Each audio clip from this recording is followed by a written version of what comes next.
Hey guys, how's it going? My name is Peyton, or you can call me PK, and I react to music. Today, we are reacting to OK Computer by Radiohead. If you watched anything last week, you know that I reacted to In Rainbows. Loved that album, it was great. It was suggested to me by a friend, and this was the next album they told me to go to. So the plan is, for now, to get through this one, and then we'll do Kid A sometime next week. I don't know if we'll do any of the other albums. We might. Well, I'll just have to kind of get some feedback from some people and kind of see what they say. I did watch a little documentary on Radiohead the other night. It's a fan-made one. It was actually really good. Just to kind of learn about them a little bit, because I knew that, I mean, they're as big as they are. They've done as much for music as they've done. You know, I'm interested. So I wanted to learn a bit more about them and kind of stuff like that. And I think I heard like one or two songs off this album on there, but I didn't really like pay attention too much to it. They weren't full songs either, so I don't really know. I do know that this was one of their heavier rock albums, rather than kind of how In Rainbows was with I know this is one of their bigger rock sounding albums compared to In Rainbows, which is a bit more of an alternative, sounding record. I'm excited. I love rock. I love the sound. So I guess maybe I might enjoy this one. I don't know. We'll see. Yeah, the extent that I know Radiohead too is In Rainbows. That's all I know. That's all I've heard them. All I've heard them do. So I guess we'll see how much different this one is compared to what it is. Also, I heard that Tom was kind of going through some shit, which I finally learned his name this time instead of just him. Tom was going through some shit while writing this album. While they were making this album. So I guess we'll see how that kind of fits into everything. And yeah.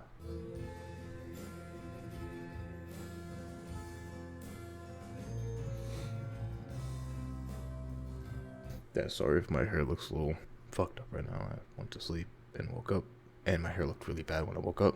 So I was like, shit. Kind of ran under the water for a little bit, hoping that it goes back to being normal.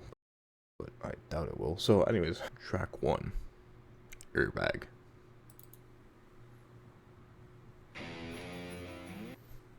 Bro, why does this keep happening to me? I even downloaded the album. Okay, let's try this again. Track 1, Airbag. Okay, we're just gonna keep doing this. Are we just gonna keep doing this? Are we just gonna keep doing this? For the third time, track 1, Airbag.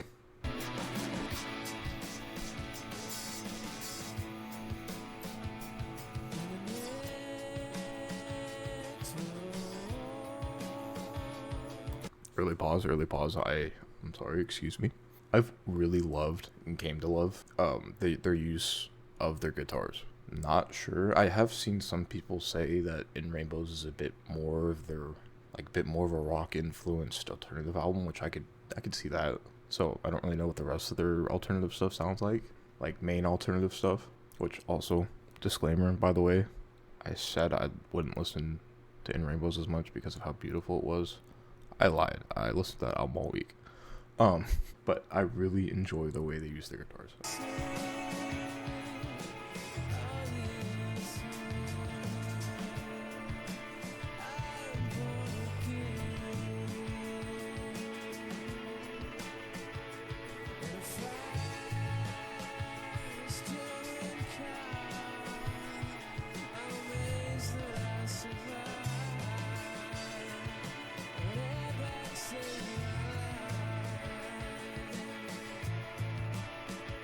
Okay, I was kind of reading that little tiny part up here of the, I guess, like what the song's about, the about section, talking about the car accident. I'm assuming that's what those lines mean, and talking about a car accident he had been in, where Airbag saved his life. Pretty straightforward. What I do know about this album from that documentary that I saw was about, it did release in '97, so before I was even a thought. What I do know about this album is that this was about around the time where technology and computers were kind of like starting to take over everything, which hence the name of the album, OK Computer. So I'm kind of like putting that hat on, kind of having that thought in my mind as to this is kind of what he's going to be talking about a lot. I don't know if it is. I guess we'll see. I mean, I'm assuming he's saying, I'm back to save the universe from all of the, shit happening, because, I think it's kind of common conception that people that were around, I guess, any age at that point in time didn't really know what was happening with the computers and stuff like that. Kind of like how, like even now we don't really know what's happening with like AI and stuff like that. We kind of try to figure that out, and you don't know if it's good or bad. There's good aspects to it, there's bad aspects to it. I mean, so maybe he's in the point in time that he's in, he's thinking that these computers are gonna kind of destroy everything. I don't know. I really love his voice. I always have, I always will. I love Tom's voice. I know his name.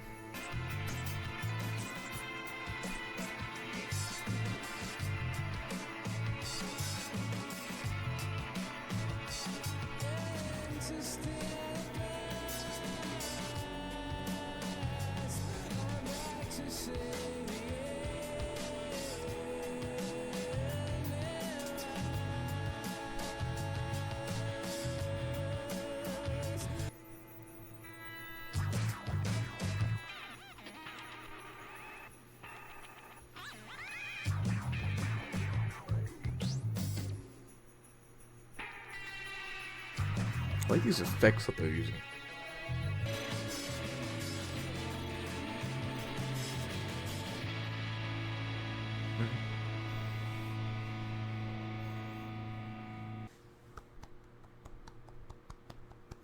Very strong intro track. I love that. No, very strong intro track. Very strong. Just that's really, I guess, as any intro track should or would, since kind of the premise for the album. It kind of uses a car accident he had been in to kind of, say that I'm gonna, save us from all this weird computer shit. Which now I kind of feel like some people are trying to save us from all the weird computer shit. So that note was very strong. I enjoyed that heavily. Really enjoying the guitars again. Like I said, everything, honestly, the instrumentation great as always. We'll head into track 2, Paranoid Android. I will say it's a little embarrassing to say, I used to think Paranoid Android was a Radiohead album because I'd heard this name, like the name of the song, so many times that I used to think it was one of their albums. And then I found out like yesterday when I opened this album that it's actually a track number 2, Paranoid Android, with the acoustics.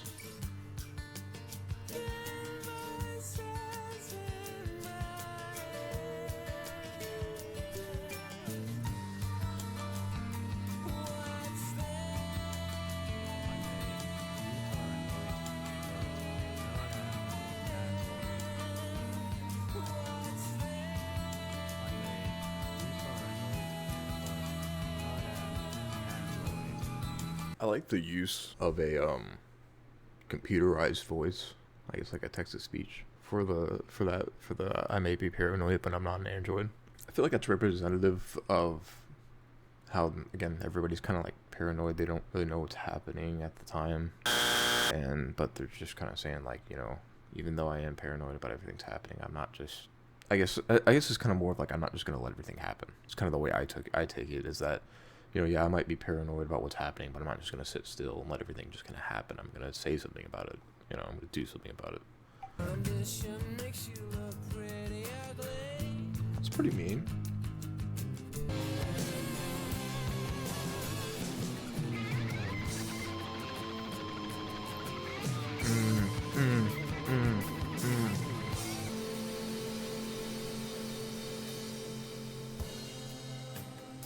And then we're slowing down. Okay. Hold on 1 second. First thing I was going to say, I was going to wait till the end of the song to say this, but I'm just going to say it now because I want to. I don't know exactly what the song's about, of course, as I've always said. I get a little confused with Radiohead because after listening to In Rainbows, it's kind of hard for me to take everything at face value. Well, it's either with those songs, you either take them at face value or there's something a hell of a lot deeper to it, right? So I don't know whether or not to take this at face value or to kind of go deeper into it. I'm just going to take it at face value for the time being. It kind of feels like, with all like the kind of execution references, either talking about, I think he's talking about, song title Paranoid Androids. I think he's talking about like, the androids, the robots that, when he gets the chance, he's going to try to slash all of it, but I don't really know. I'm thoroughly enjoying this track. Guitars are doing something to me.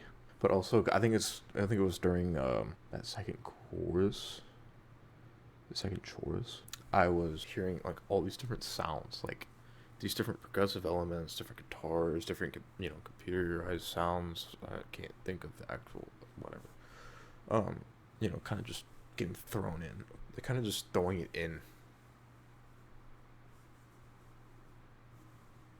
everywhere, and I'm loving it. I think I edited this out of the In Rainbow's reaction, but I was kind of saying during that is that, of course, there's only a left and a right track, right, that you can use.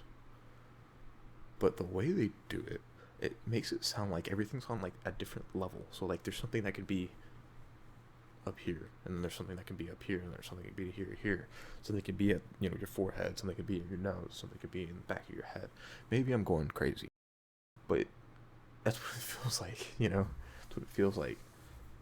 And I'm really enjoying. I love the way they make use of their tracks.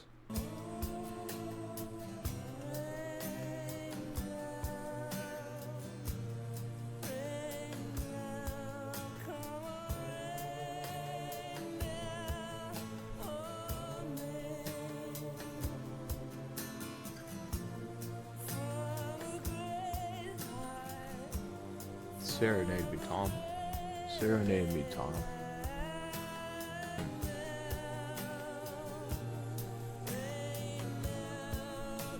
I'm just gonna do this because I am who I am. This album right here. The intro track, Implicit Demand for Proof, has a big part in it. And honestly, I wouldn't be surprised if it was influenced by the song that, Tyler keeps, singing Rain Down and Destroy Me. And the way Tom sings it here reminds me so much of that song. I just have to make the connection. I have to make the connection. And I was also going to say, just as any 21 Pilots song that ever exists, because it's always something that they do. The song has it has two parts. 21 Pilots always at least two parts, in their songs usually. So it's giving me those vibes. I can't this song and not say that. If I come across anything that's 21 Pilots related, I'm going to talk about it. I'm sorry. It's the way I am. It's wired in my brain, brother. I'm sorry.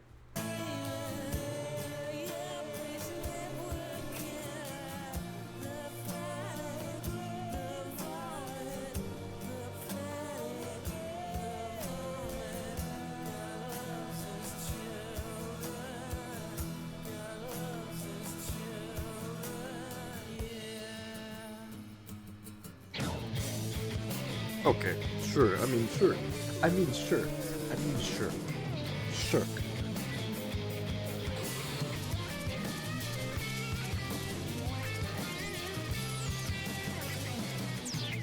Okay, yeah, sure. Let's just end the song that way. Sure. It's like, oh, hey guys, we're really good at doing this one thing, and it's making outros to these songs sound like absolutely immaculate.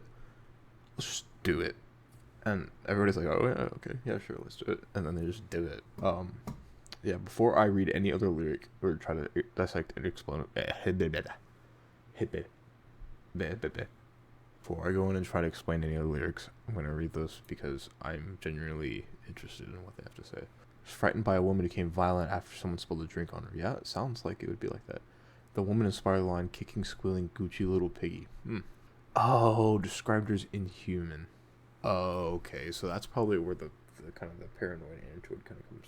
I'm assuming I've never been around people that have done cocaine, so I don't know for sure. But if I were to take a guess, it probably puts you pretty on edge. From, of course, what like everybody knows, basic knowledge of cocaine, it probably puts you on edge like crazy. The way he's kind of describing it, it's like these people are almost nearly, they're like robots. You see somebody that's, you kind of associate the two with each other. If you're on edge so much to the point where you're so anxious and stuff like that, to where you're kind of just, sitting there staring and you're just kind of robot. Someone kind of does something to you and you kind of get aggressive, whatever. I see it. The three distinct moods thing was kind of what I was getting at with 21 Pilots. If you want to listen to a track fully, because this one was great, but like you want to listen to another track that has three distinct moods, listen to Ode to Sleep. I love it. It describes that. I might do some album reviews one day of 21 Pilots albums so I can stop yapping about them during these streams. Track number 3, Subterranean homesick alien. Again, just we're having this Hotel California looking ass guitar in my left ear. Meh. Whoa.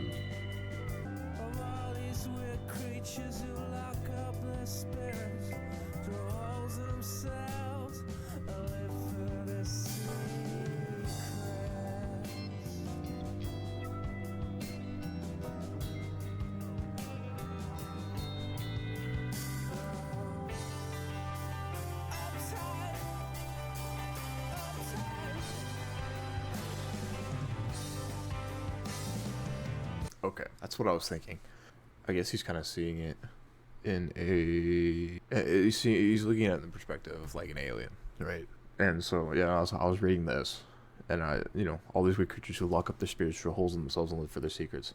I read the annotation and I was kind of thinking pretty close to the same thing of, humans cause harm to themselves, by drinking, by putting all these bad substances in their body, the way they eat, drugs, different things of that sort. They destroy their lives, and it's kind of like the aliens sitting there using us as entertainment. Making home movies for the folks back home. They're kind of using us as entertainment because they're like, almost laughing at us, mocking us for doing these things to ourselves, our bodies, the world, for what seems like to them as no apparent reason. We lock up our spirits. We don't live as freely as we should because there's standards to uphold and things of that sort, and live for their secrets. I mean, we hide things.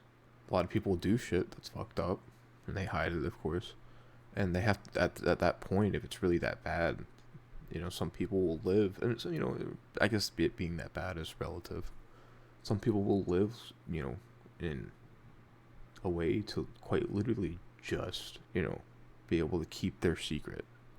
They'll have to do certain things to don't remind them of certain things, that don't remind them of certain things. They have to make sure they trust who they talk to and things like that. I'm really liking the spacey kind of feeling.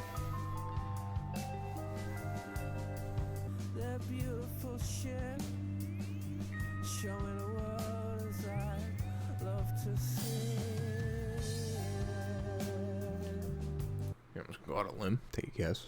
They're all uptight as just talking about people in the world. How people kind of live so uptight.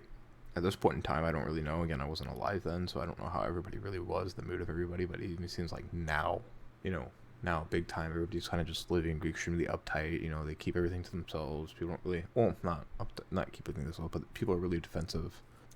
I'm defensive. I mean, to be honest with you, people kind of like to protect the things that they believe and things of that sort, so they all become pretty, uptight. And Tom's kind of just talking about how he wishes he could go live with the aliens because he wants to get away from all these kind of people. He wants to live freely. Take me on board and show me the world, because I'd love to see it. I mean, I feel that I'd love to see the world. As somebody that is a little bit more uptight, a little bit more secure about their lives and who they let in, which is kind of funny because I'm streaming and making YouTube videos now. That's me kind of trying to beat that. I would love to see the world kind of in the beauty of everything in the world. As, again, like what I know about Tom during this time, he was kind of, going through some shit. One thing I've kind of noticed is the common denominator of a lot of people that kind of go through stuff, me included, is that we would love to see the beauty in the world, right? Because kind of when you're going through this stuff, you don't really see a whole lot of beauty in anything. A lot of things kind of tear you down. A lot of people wish to see, like, where is this beauty that people speak of? Where is this stuff that is, so great? And so now he's saying he's kind of wishing that, like, just aliens, creatures would just take me and let me go live with them and be able to laugh at everybody and, be like, oh, we're here, I'm happy, being here while they're down there not being as happy as they should be.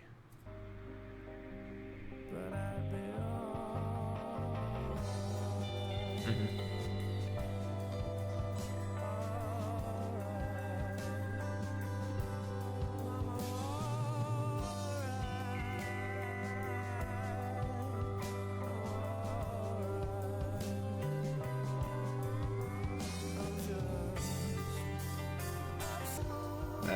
Man. different, man.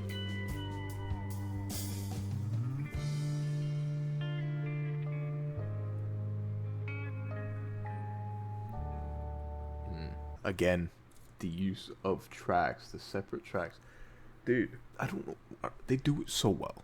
They do it so well. To kind of like just give you what they want you to feel. Again, it's a song. It's called Subterranean, Homesick, Alien. And, it's a spacey vibe, of course. But the way they use these separate tracks, it's like, I mean, it's just, I don't know. I don't know how to explain it, dude. It kind of just takes you there. Relating back to what I was saying about, people that go through shit. He's talking about how he'd tell his friends, and, they never believe him, of course. It kind of seems like, he knows all this stuff. He knows that it'd be like that because, I mean, he doesn't actually know that, but I feel like it's a little bit, kind of, again, uptight, paranoid, thinking that his friends, won't believe him when he says it, which they probably wouldn't. I mean, not a lot of people would really talk about that. But, he says, I'd show them the stars and the meaning of life, but they'd shut me away.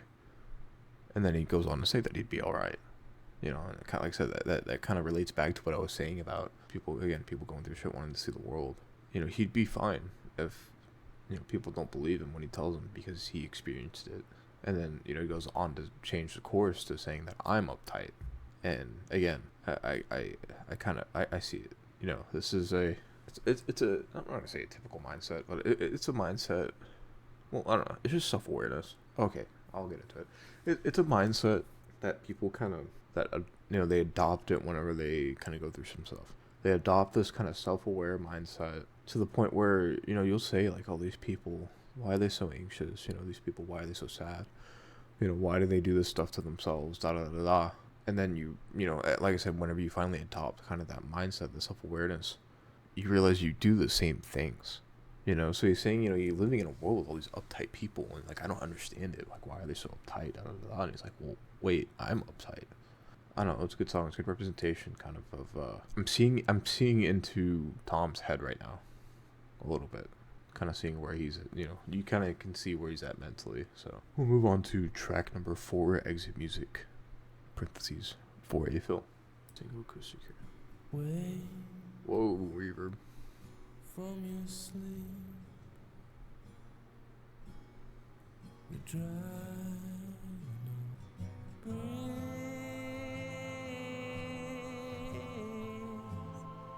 Keep breathing. Make me ascend, Tom. Make me ascend. Bring me to the aliens, Tom.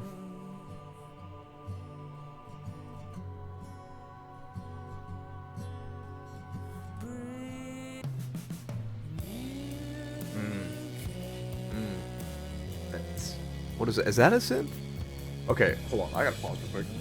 I don't remember if I listened in the video or not last week, but I do know I said a couple times that there was a synth when there wasn't a synth on In Rainbows. It was really just a distorted bass, or I would say it was a distorted guitar when it was a bass. Technically, I'm not wrong, but at the same time, we're not gonna play that game. I promise you, I know the difference between a synth and a distorted bass and a distorted guitar. I promise you, I do. I'm pretty sure this is a synth. I think we're not doing this time. Okay, we're gonna be correct. We're gonna be correct.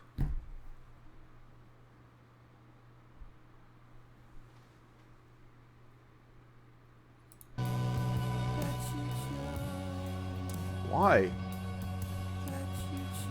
Oh wait, no, he's talking about somebody else. Tell him, Tom. Tell him, Tom. Tell him, Tom. Tell him. Tell him. Tell him. I'm sorry. That you chose. That you chose.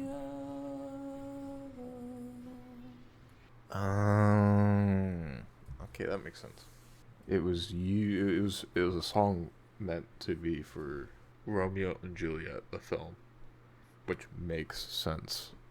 The lyrics. Okay, that makes me understand a little bit more, because I was like, what the fuck? I mean, taking it at face value, it doesn't really seem, it kind of seems like it's about that story, but I couldn't really tell you. I haven't really done a whole lot with anything Romeo and Juliet, so result was exit music for a film, which I wonder what that means. Because his inclusion on OK Computer was withheld from the film's soundtrack. Oh, because they didn't want to put it on there and they just put a remix on another song they made. I mean, I kind of get that, but I guess since they were still given the opportunity to put another song on there, that makes sense. But this song would have fit great. I mean, I don't know how the other song fit in the movie. So I don't know how the other song kind of fit on the movie. So maybe that one worked really well too. But this one being on there would have been pretty good.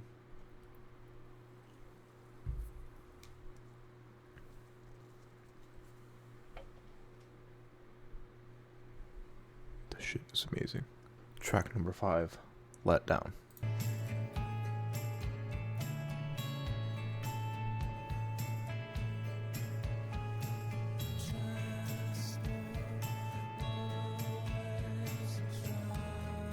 This, so far, sounds like something that would be off of Sam Fender's album, or really any Sam Fender music. This sounds like Arm's Length. If you've heard Fender, listen to Sam Fender. Lil, what's his name? What is it? Jordy? Lil Jordy Springsteen? That guy? It sounds like Arm's Length almost. Like, I don't know if it's just me, but the guitars with the drum a little bit? I don't know. Maybe that's just me.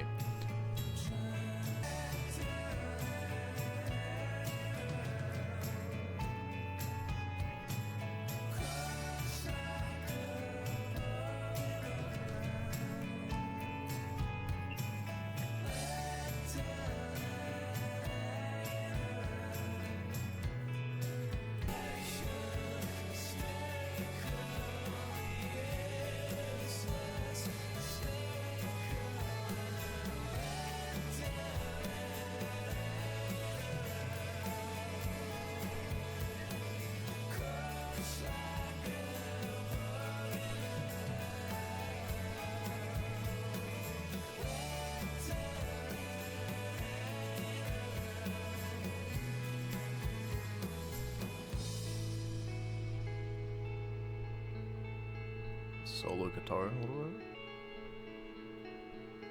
Again, a little bit of Coldplay vibes from that. Maybe. Just had a thought. See, okay, this is what is kind of weird for me.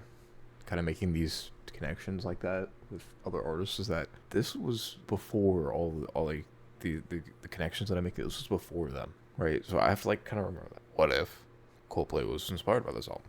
Wouldn't be surprised, because a lot of their earlier music was a bit more rock influence, a lot more rock influence actually, especially like A Rush of Blood to the Head, which this is kind of what it's sounding like a little bit with the guitars, the way they're or the effects, the way that you're using, and kind of it's mainly, to me, it's the effects with the repeated like single notes where they just, you take the pick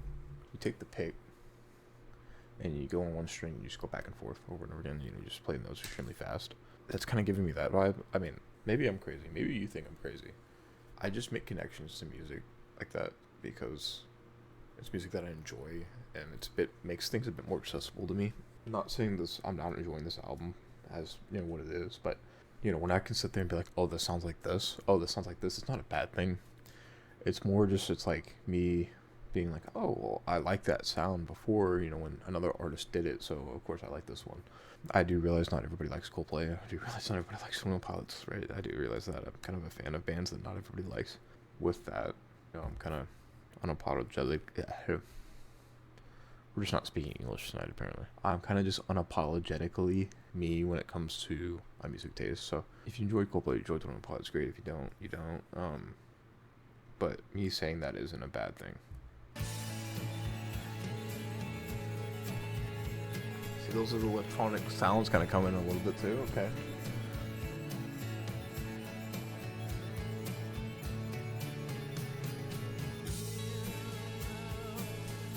Oh, he's on the right.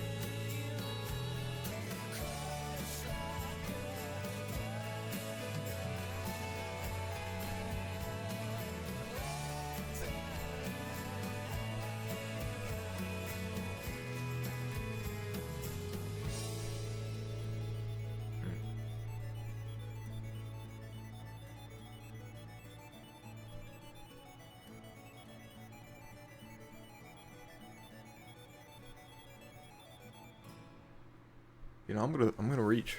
We're gonna reach. I'm gonna make a big reach right now. Just because my lights turned off. I knew I shouldn't charge them before the stream. Reach. We're gonna reach. Track starts off with just the acoustic, right? Track ends with the acoustic plus the computer sounds. Those electronic sounds. To me, in this small ass brain of mine, I kind of see that as, almost representative of kind of like what I was saying, with the computers, just like that at the time, and he's kind of getting at computers are kind of letting him down. And so it goes from, being all simple the way things always were, with, the acoustic, just real simple. And then it ends with the acoustic again, it's still that normal day-to-day life, but now it has computers. And then, again, combining that with the track of the title. The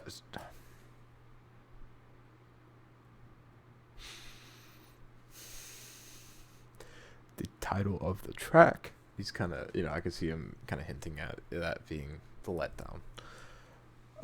So it's kind of getting at that all these people are feeling all of these emotions, like every single emotion do exist, and it's just not real.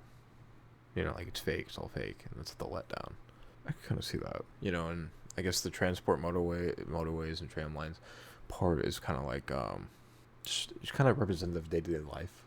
I always like finding out the actual meaning of a song and then going back through the lyrics and reading them and kind of figuring out, kind of tying them into that. It helps me, and of course it helps anybody understand that well, but so yeah, I'm kind of seeing it, I'm trying to see it. Track 6, Karma Police. I'm liking the piano.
Sonically, I loved it. I loved it.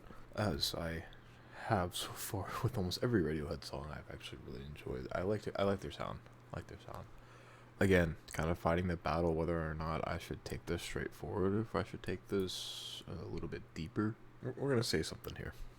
And this is like almost the LeBron moment. Said he was gonna shoot 70. Right when I heard the beginning of the song, I was gonna say this is like almost Beatles like with the chord progression. I said he was going, because it is. It's almost Beatles like with the chord progression, and then the first thing I read down here is that it's Beatles like, or it was an old Beatles melody. I said he was going before the game even started. When I seen, I said he was probably gonna score 70. I tend to know a little bit about music, but a lot of that comes from the fact that I listen to a lot of music. I think I need to just start talking when I hear it, and if I sound stupid, then it just kind of is what it is, right? I mean, at this point, it just kind of is what it is. Then the song was meant to be comedic, providing levity to an otherwise sensitive, despondent album through lyrics that were not entirely serious. I kind of see the little comedic part about it. I mean, it's just kind of like, like, hey, let's just arrest all these people, get all these people out of here because I don't like them. I mean, essentially, that's really what it is. And then, in the chorus, it's like, this is what you get, this is what you get. But it's kind of like, like, why? What do they do? Almost. But, I see it. And an album as kind of heavy as this one is, I see the point of having a song like that in here. No, it was good sonically. It was great. It's kind of more of a track to kind of just vibe out to, a little bit. So, anyways, we'll get into track 7, Fitter, Happier. Not drinking too much. Regular exercise at the gym. Okay, first off, I'm be honest with you, this kind of scared me a little bit. I'm assuming this is an interlude. It's 2 minutes long, and all I'm seeing on Genius is it's just like DTS. Better driver, a safer car, baby smiling in backseat, sleeping well, no bad dreams, no paranoia. Just thinking this was Tom's idea, it makes me pretty sad that he puts it in there. Because, I mean, I'm just assuming that this is going to be about ideal way to live, where you kind of just, you're supposed to do all these things. And then a patient, better driver, a safer car kind of made me a little sad, because I'm like, Tom kind of got in that accident thinking he might be behind this. I know he was the one, he probably, yeah. An empowered and informed member of society. Pragmatism, not idealism. Will not cry in public. Less chance of illness. Tires that grip. Healthier and more productive. A pig in a cage on antibiotics. I mean, I feel like this is really just representative of kind of feeling trapped in society's ideal of living a fitter and happier and healthier life. Kind of always having this, weekly, schedule, like this, I'm doing this day of the week, I'm doing this that day of the week, we have to do it every week, everything like that. You have to, eat better, you have to exercise every single, at least 3 times a week, you have to, not drink too much, you have to do all these things that are considered good, being a good person by society standards. I mean, it's powerful. And of course, at the end, a pig in a cage on antibiotics, basically, trapped in what feels like a cage, but they're being fed, and then they're being fed all these things to kind of wash away the real human emotion, the real human experience. With the melancholy background noises, the song becomes one of the most frightening songs of the album when describing modern life. The track is arguably the most accurate in describing what OK Computer is all about. Yeah, no, it's just kind of, this one's pretty straightforward. It's just really talking about how people kind of live this real lifeless life, real cold, real emotionless, and they feel like they have to do this, they have to do that, because that's kind of what it is now. And the world that we live in now, it's like all these people are telling you, like, this is how you should live. You should go, you should go to the gym 3 times a week. You should not eat this, you should not eat that, you should do this. And you feel trapped. You kind of feel like you have to live up to society's standards, and it feels trapped. It feels I don't know, just it'll trap you a little bit. It makes it feel like you're stuck in a cage. I mean, I feel that. I've been kind of talking about this to some of my friends and stuff like that. About, again, stigmas surrounding mental health and stuff like that, and that's kind of one of the things too that can make you feel trapped in a cage, is that there's stigma surrounding mental health in general, and then it's died down a lot over the past I don't know how 5-10 years, but especially with men, there's a stigma surrounding getting help for your mental health, and it can make you feel trapped. I understand it, right? It took me nearly a year before I was like, okay, we need to get help. So like, it makes you feel trapped, and it's just society's stigmas, society's norms, what they feel like you have to do, and how you should feel about something that you do. And it's not right. You need to live the way you feel like you don't have free thoughts. You don't think freely for no reason, and you should do anything that comes to your mind. If you have to second guess yourself because other people wouldn't do that, or stuff like that, then you should actually you should do what you think.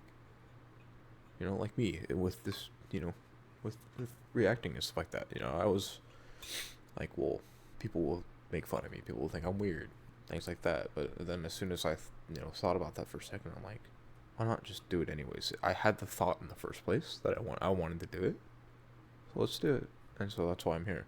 It is. I mean, it's a powerful song. It's kind of crazy that they, like you said, they make this in '97, and it still fits with today's society and the way it is. It's kind of the same ideals they've been preaching forever, but it makes you feel trapped. It makes it feel like a lot of people don't like being. I don't like being told the way I should live. I want to live the way I want to live. So I live the way I live. I'll get into track number 8, Electioneering.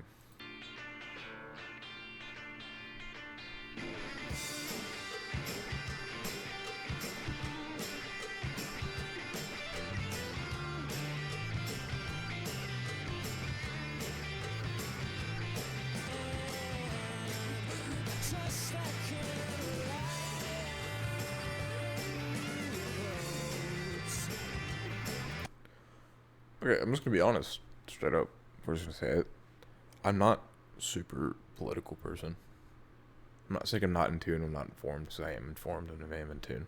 I just don't involve myself in it too much, because in the past I used to, and it affected my mental health so bad that I couldn't, be super involved in it anymore, because it was just kind of destroying my mental. So I stayed out of it, and I still do.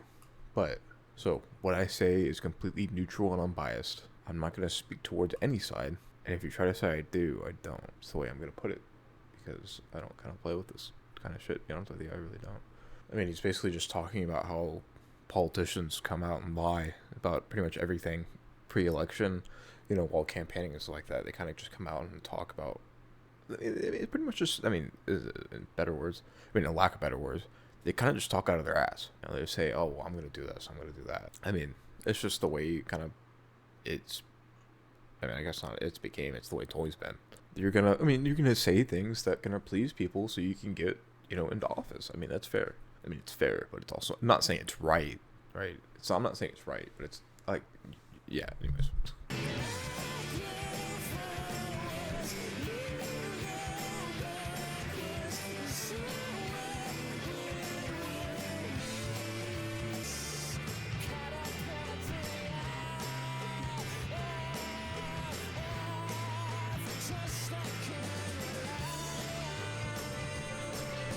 Musically, I'm really enjoying this. Always making use of there are different tracks. The guitar's just wailing in my left ear.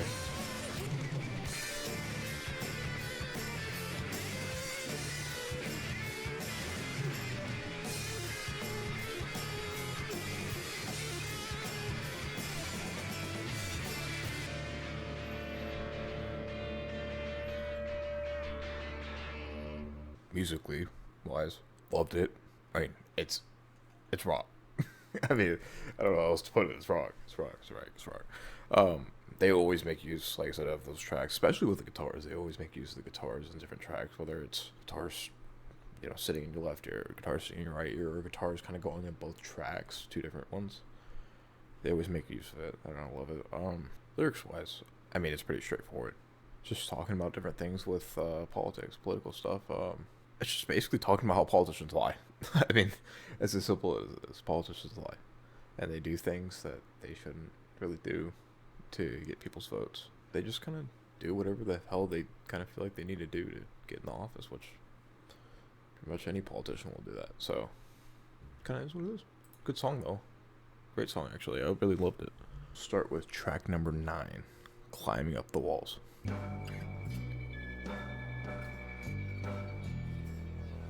can't tell. Is that an electronic drum? Like, is that a sound, or is that like a filter, or is that like, did he just like tune his snare down like that much?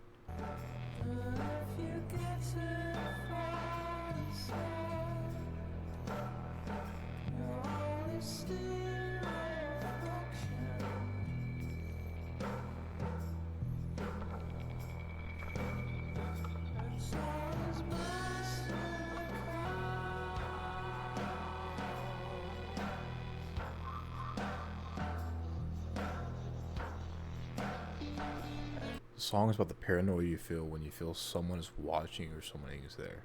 It makes these emotions into a person, just like you believe there's a person in your house late at night. Oh, okay. So I guess he's kind of just personifying his anxieties, and okay, that makes a lot more sense. Okay, I can take that kind of into the rest of this.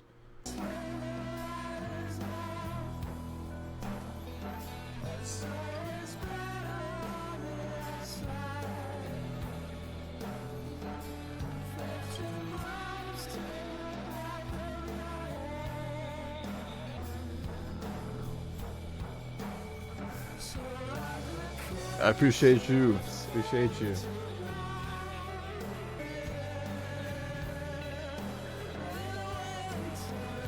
Okay, I was gonna say before I read the annotation on the first line, it's real haunting, right? It's real eerie. It makes you kind of feel a certain way, a little bit, just a little uncomfortable, right? A little uncomfy. It's a little uncomfy, and and then I was kind of reading the lyrics. I was like, what the it's like, I mean, it's one of two things. Either this guy's talking about something he's scared of, or he's talking about stalking somebody, which I was like, well, but now I'm reading he's personifying his anxieties and kind of talking in the point of view of his anxieties.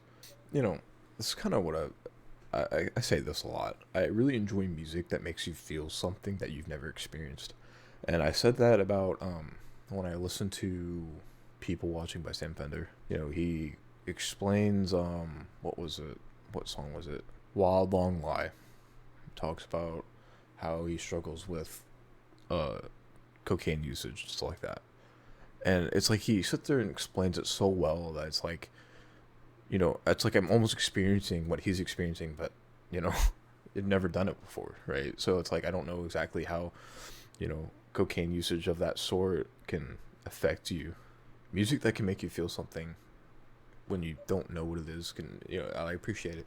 And so maybe, I don't really know, I appreciate this song a lot because I kind of have these same anxieties. You kind of feel like sometimes that someone's just randomly gonna come up out of nowhere and kill you, right?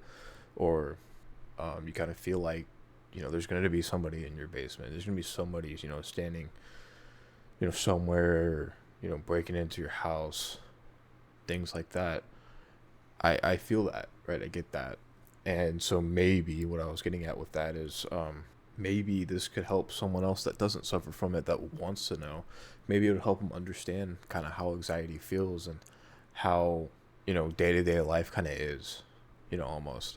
And maybe it doesn't, maybe it doesn't. Maybe people don't care enough to understand that, and that's fine, right? I always say take music the way you want to take it, listen to music the way you want to listen to it, because music is music and it helps people, right? So do it whatever way you need to. So with me, this helps me, right? This makes me feel, it kind of makes you feel seen a little bit. But I also could see, maybe this could help other people understand, and in that way, I appreciate it, a lot. It's not just in the fact that Tom's writing, it's not me saying Tom's writing it for that kind of, specific thing, but he's experiencing this things in his life at this, at that moment. And so he's kind of just putting it on paper, and I envy people that can write like this.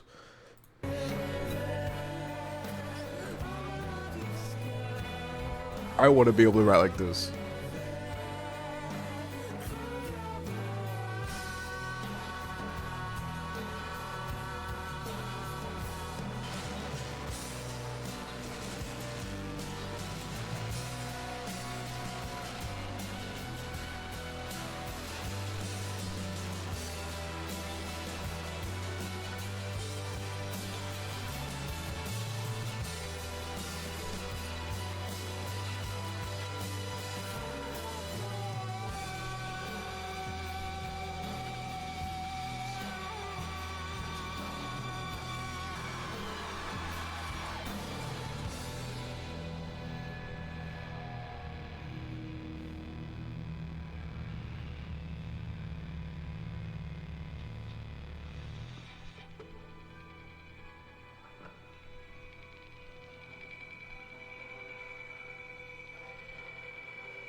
I really like how kind of haunting, uncomfortable, eerie the track was. How kind of all those things the instrumental was.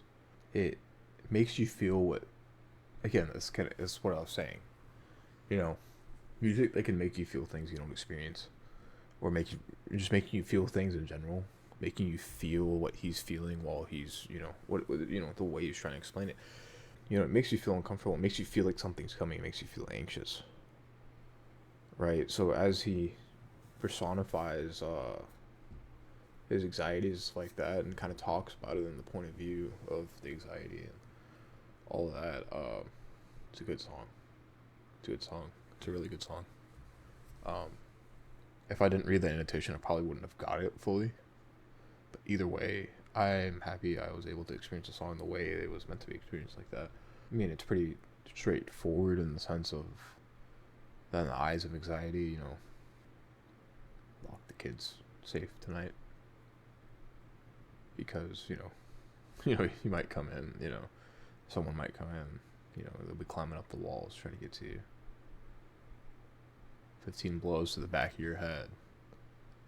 Just the different anxieties that he feels in life, as somebody with kids, he's somebody with kids and,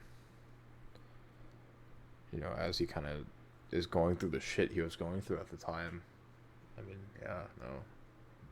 Great song. I loved how dark it was, too. And heavy. How heavy it was. That's really what I meant to say. How heavy the song was. Anyways, we're getting to track number 10. No surprises.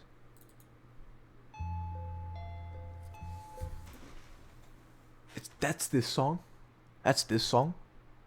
The one that went fucking nuts on TikTok? Oh. Because I've heard this... No, I haven't heard the song itself, like, fully. But, of course, I've heard this first part so many times because of TikTok and everything.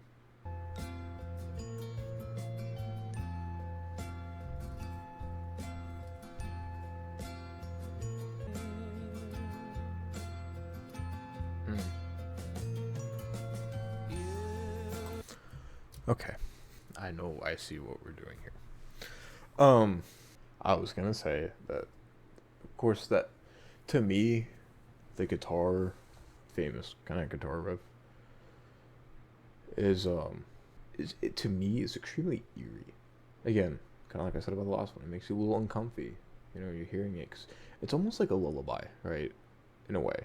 Not a lullaby, but like, it's like, a kid's song, almost, in a way. And in a way that makes you... Okay, how many times am I going to say in a way? In a way, again, it makes you feel weird, almost. And, it just kind of gave me that feeling... We're doing a LeBron moment again. It kind of gave me that feeling of, like, this is kind of going to go in a way of you're not happy. I mean, it's also just kind of the theme of the album, so it's kind of hard not to think that for every track I listen to. But, I mean, a heart that's full of... like a landfill, your heart's full of shit, essentially, things that people throw at you,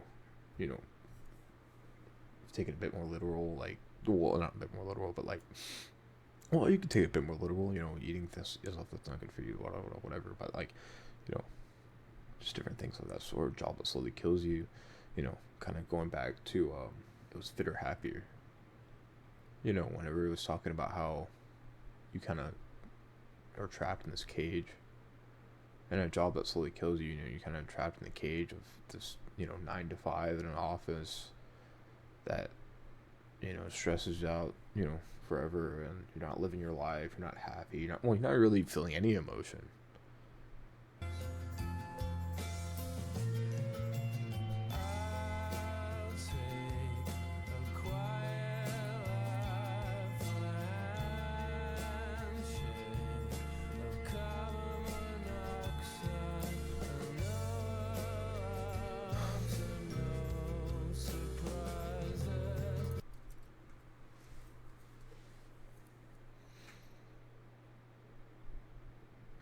This is what my friend was talking about. Okay, I might cry. Right. First time it's gonna happen. Right. It might happen. You look tired, unhappy, kind of just going back to the job and stuff like that. I mean, people again feeling trapped in this kind of cycle of having to live your life a certain way and doing all that stuff. You know, government kind of has a hard time. Government has a hard time connecting with the working class people, things of that sort. And then he says, "I'll take a quiet life, a handshake of carbon monoxide." If you don't know, which I kind of hope you do, carbon monoxide can kill you. It's poisonous. So saying he'll take a quiet life means he will, do that rather than live this unhealthy, unhappy life. Just kind of blandness. Again, kind of going back to Subterranean, homesick alien, where he's talking about how he wishes to be taken away to go experience the world and the beauty and everything. It's kind of the same thing. He's talking about how he wants to leave because he doesn't want to be in this bland, fake world.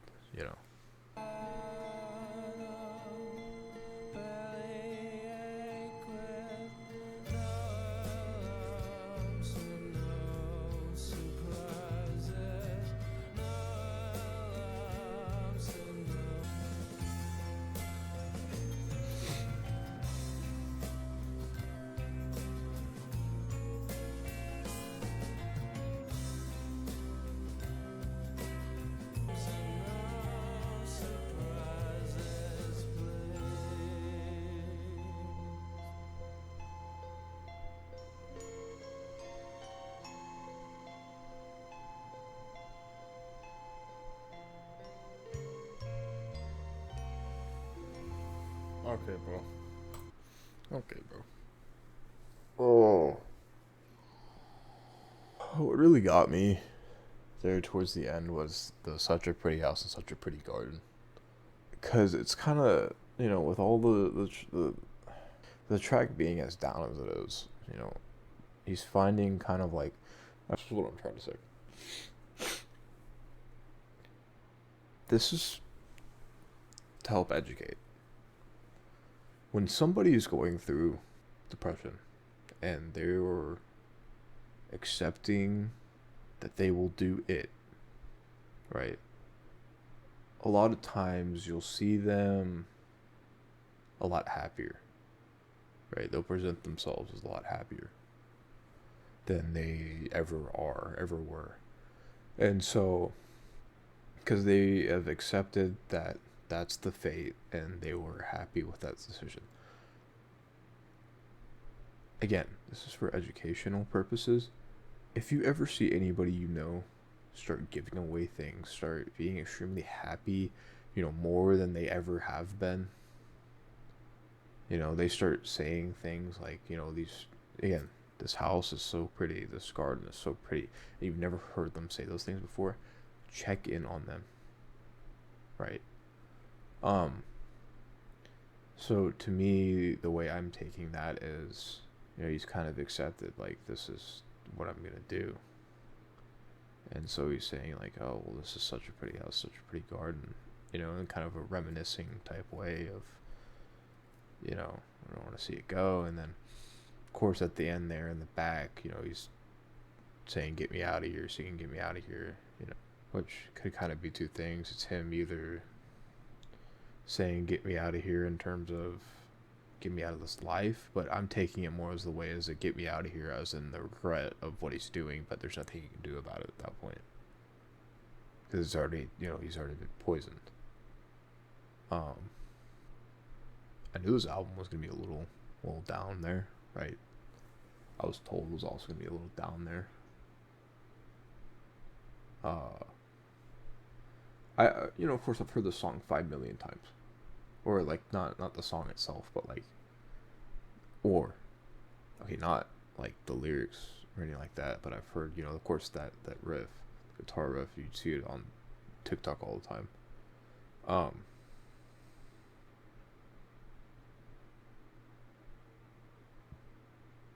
was going to say, it is kind of crazy how songs like this, because this isn't the first one, how songs like this can get so popular, with no, like, thought of what it's really about, it just gets popular for like random reasons.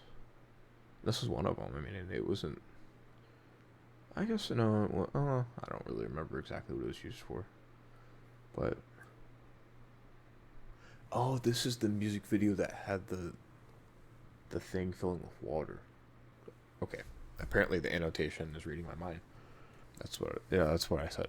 Basically, so it's talking about like the more literal context of the music video, because I've seen this clip in the music video. I haven't watched the music video, but I've seen this clip where he's in this glass container where it's filling with water, and he's essentially almost drowns himself actually doing it. And so he's saying let it out, let me out, because he's regretting the choice of doing it. And then it says, perhaps this is him regretting the choice of choosing to do it. And then it says, wanting to be let out of life, So it was kind of the way I took it, was both those ways. Okay.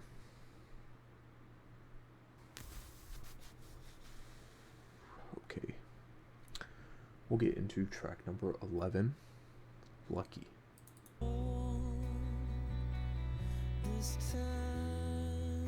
Again, we're back to using the guitar as a separate track, like its own track. Dude, I love it. I love it so much.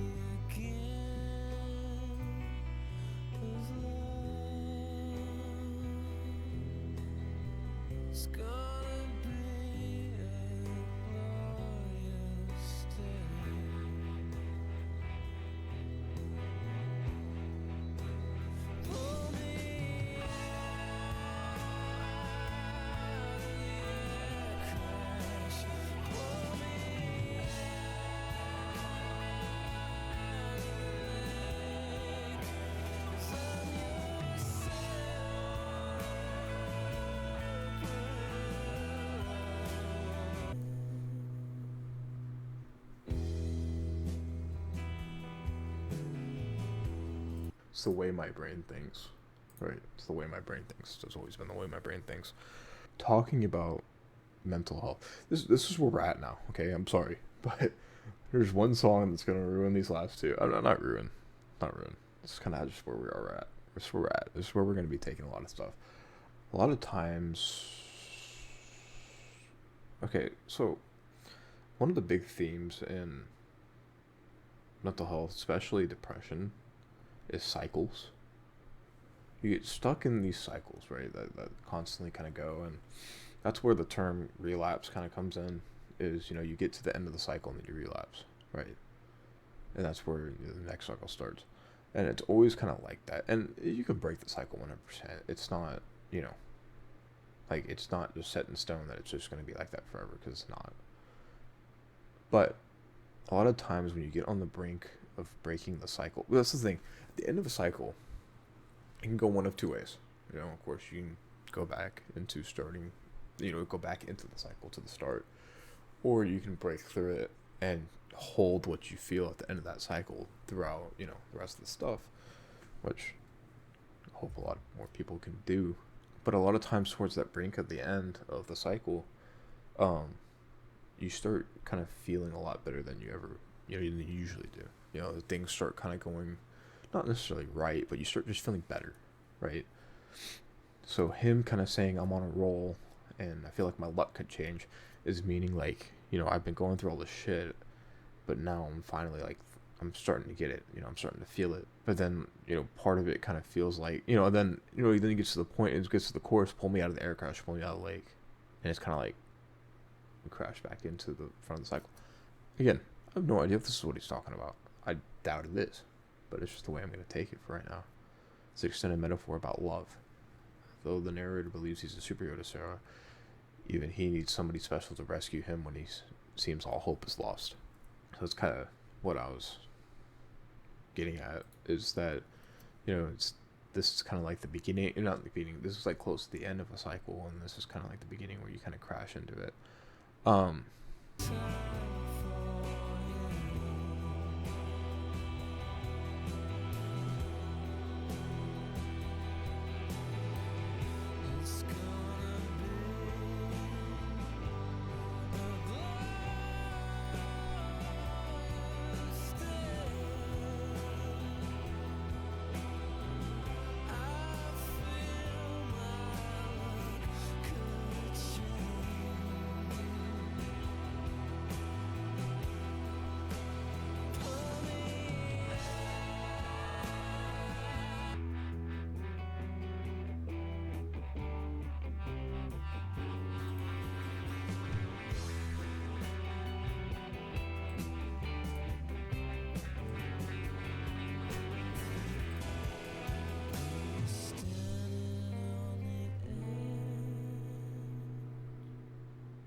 it kind of just feels like kind of what I said, you know, a little bit of him kind of going through a cycle, constant cycle. Um, Again, with kind of the state he was in while writing this album, I guess it would kind of make sense to be in that sort of context where, you know, you kind of, you know, like here in verse 2, you know, the head of state called for my name, but I don't have time for him. You know, he kind of feels as if, you know, he's kind of, like I said, he's kind of like, when he's kind of feeling great, right? He's feeling like he's better than he ever has been. So he's kind of getting this little bit of an ego, a little bit of arrogance, where he's like, you know, well, I'm better than him. You know, I don't have time for him. And today's going to be a great day. And then he's getting pulled out of a crash. Reflects the fear of Tom's fear of long distance travel. I don't think that's exactly what it's about. I think there's a little bit more to it than that. And this is if you want to take it straightforward. I mean, I think, especially with what happened over the past few months, well, not past few months, past like year almost, with all the plane crashes like that, I flew a couple times, and shit, I was scared. And I'm usually fine, right, with planes. I usually don't have an issue with planes, but that time I was like, shit. Yeah, no, I think it's a bit deeper than that. It's still so. I mean, that's the way I tell you it was a bit deeper. But again, when music is vague and music doesn't tell you exactly what it means, it usually means it's left up to interpretation by the listener, and it's supposed to be used the way it's supposed to be, and that's fine. It's kind of the way I take everything. That's why actually I feel comfortable starting this channel, because that's what I believe. I believe music should be taken the way you need to take it, or the way you want to take it. Unless they explicitly tell you exactly what it is, then, you know, then you understand it. But we'll get into the final track of the album, The Tourist.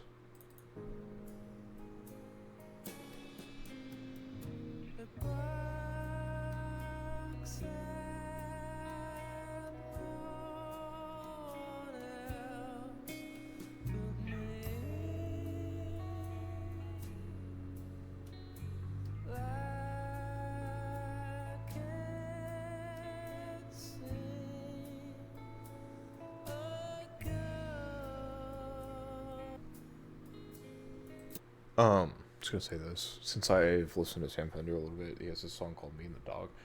I don't know if this is really a common metaphor in the United States. I've never heard anybody say it in the United States, but I do know it's a common metaphor used in over in England, across the seas. Basically, the dog refers to depression. And so that's kind of the way I'm looking at it, is saying it barks at me at no one else but me. So he's kind of like the dog is barking at him, so he's being haunted by the dog, which is depression. And so, yeah, that's kind of the way I'm taking that.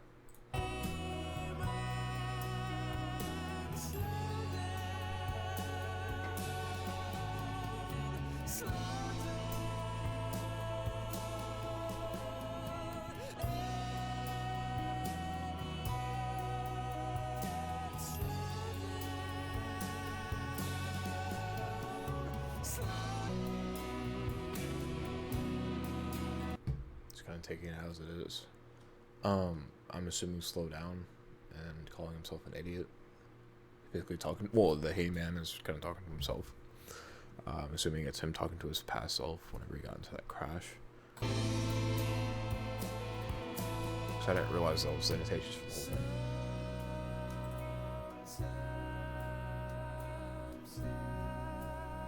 Oh, what I was gonna say, sorry, is the slow down idiot kind of has to do with the car crash.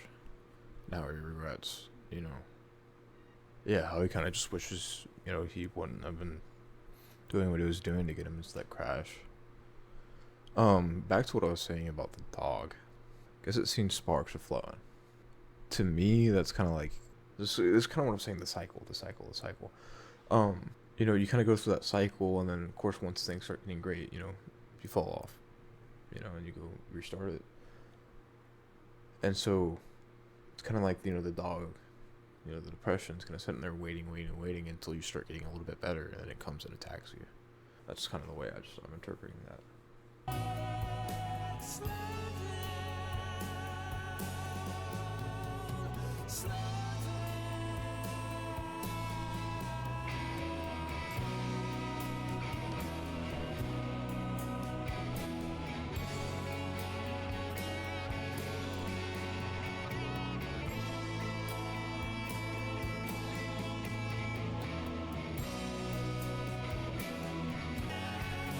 Wait, oh my god.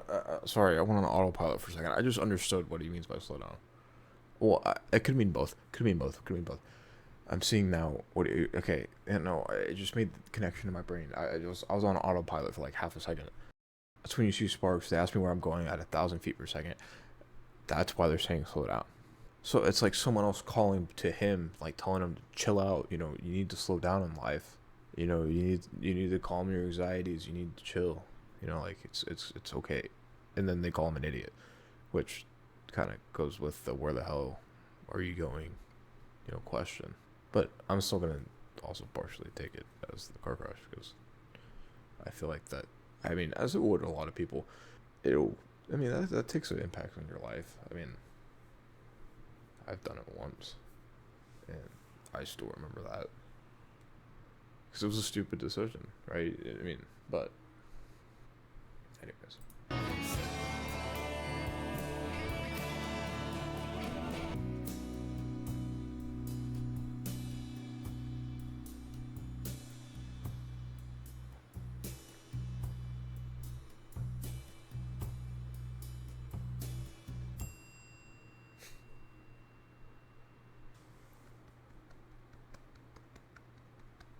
What now? Yeah, that was the triangle they were talking about.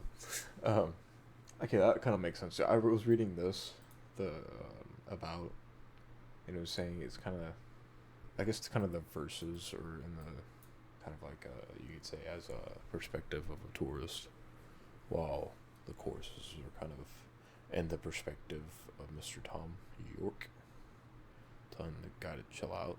But the way I'm seeing it too a little bit is, I'm still gonna take the dog reference. I'm gonna take it. I want to see what he says. I'm still gonna take it as it is. Maybe I'm right. Maybe I'm the only person in this world that understood that line. I'm lying. I'm joking.